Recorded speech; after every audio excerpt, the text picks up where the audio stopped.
Prayer warriors. I love the Lord because He has heard my voice and my supplications because He has inclined His ear to me. Therefore I will call upon Him as long as I live. All beings, including humanity, were created by Elohim with the ability to communicate with each other and with Him. Unfortunately, human beings lost the ability to communicate directly with Elohim when Adam and Eve sinned. But Elohim left us a gift, a telephone that allows us to continue communicating with Him, prayer. Daniel, Enoch, and Moses are examples of how we can use this powerful gift. Daniel, praying in dangerous times, pray in the proper posture. Enoch, a life of prayer. Moses, talking to Elohim, intercessory prayer. Daniel, praying in dangerous times. So I turned to the Lord Elohim and pleaded with him in prayer and petition, in fasting and in sackcloth and ashes. Because of his trust in Elohim, Daniel received intelligence, the ability to interpret dreams, and wisdom. When his life and the lives of his friends were in danger, he turned to Elohim in prayer. Through a life of prayer, what characteristics Daniel acquired? Elohim administrator, integrity, diligent, unburnable, reliable, honored, faithful and loyal, without bad habits. Heaven was attentive to Daniel's prayer. Only by breaking this bond could his enemies harm him. Faced with this new threat of death, Daniel maintained his prayer habits. He was consistent, praying 3 times a day. It was predictable, opening its window towards Jerusalem. He had specific habits. He prayed on his knees.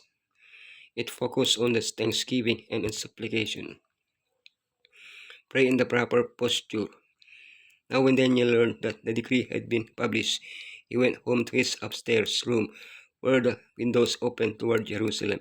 3 times a day he got down on his knees and prayed, giving thanks to his Elohim, just as he had done before. When we pray, we speak to Elohim as if we were speaking to a friend. However, Elohim is not like us. He is the King of the universe. For this reason, Daniel's costume was to kneel before him to pray, acknowledging him as his sovereign. Since we can pray to Elohim in any circumstance and at any time, it is not always possible or necessary to do so in this way. Closing our eyes allows us to concentrate more on prayer, but in some circumstances, it is not possible, walking, driving, etc. The important thing is that our prayers are made with the respect that Elohim observes. In the Bible, we find examples of people who prayed in different ways, according to their special circumstances. Jehoshaphat prayed standing before the people. David sat before Elohim to give thanks. Solomon prayed kneeling with his hands raised. The people bowed down to the ground to pray. David prayed prostrate on his bed. Nehemiah stood and prayed silently before the king. Regardless of our stance, the Bible urges us to pray without ceasing, perseveringly, and constantly. Enoch, a life of prayer. Enoch walked faithfully with Elohim, then he was no more because Elohim took him away. Enoch lived in difficult times when the wickedness of the antediluvians was increasing. With the birth of his son, his understanding of Elohim expanded, and his communion with him intensified. Prayer was an important factor in that relationship. The more intense and urgent his work became, the more constant and fervent his prayers were. At times, he would be drawn to secluded places to be more in communion with Elohim. However, he would always return to the people to share his knowledge of Elohim with them. Elohim hears us both in the hustle and bustle of daily life and in the quiet of retreat. There is no place on earth where he cannot see and hear us. We can express our prayer with words which help us concentrate, or we can do so in silence, which help us express our thoughts. The important thing is to never stop communicating with Elohim in prayer. Moses talking to Elohim. Since then, no prophet has risen in Israel like Moses, whom the Lord knew face to face. Upon hearing Elohim's voice speaking from Sinai, the people of Israel asked that he not speak to them directly again, because they feared to die because of his voice. This was not the case with Moses, who spoke with Elohim face to face. For 40 years, from the burning bush until his death, Moses and Elohim had regular personal dialogues.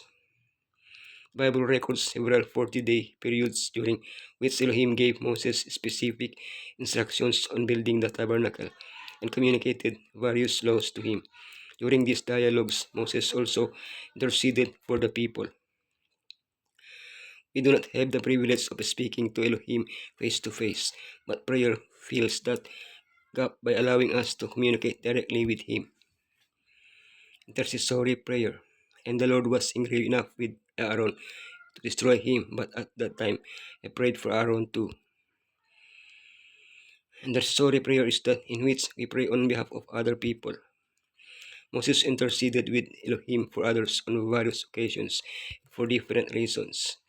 For their family members, because of Aaron's sin, because of the murmuring of Mary, for the people, when they were thirsty, when they were hungry, when they sinned. What motivated Moses to pray for others? The same thing should motivate us, love for those we pray for. We should pray in the family circle, and above all, we must not neglect secret prayer, for this is the life of the soul. It is impossible for the soul to flourish while prayer is neglected. Family or public prayer alone is not sufficient. In solitude, let the soul be laid open to the inspecting eye of Elohim. Secret prayer is to be heard only by the prayer hearing Elohim. No curious ear is to receive the burden of such petitions. In secret prayer, the soul is free from surrounding influences, free from excitement. Calmly, yet fervently, will it reach out after Elohim. Sweet and abiding will be the influence emanating from him who sits in secret, whose ear is open to hear the prayer arising from the heart.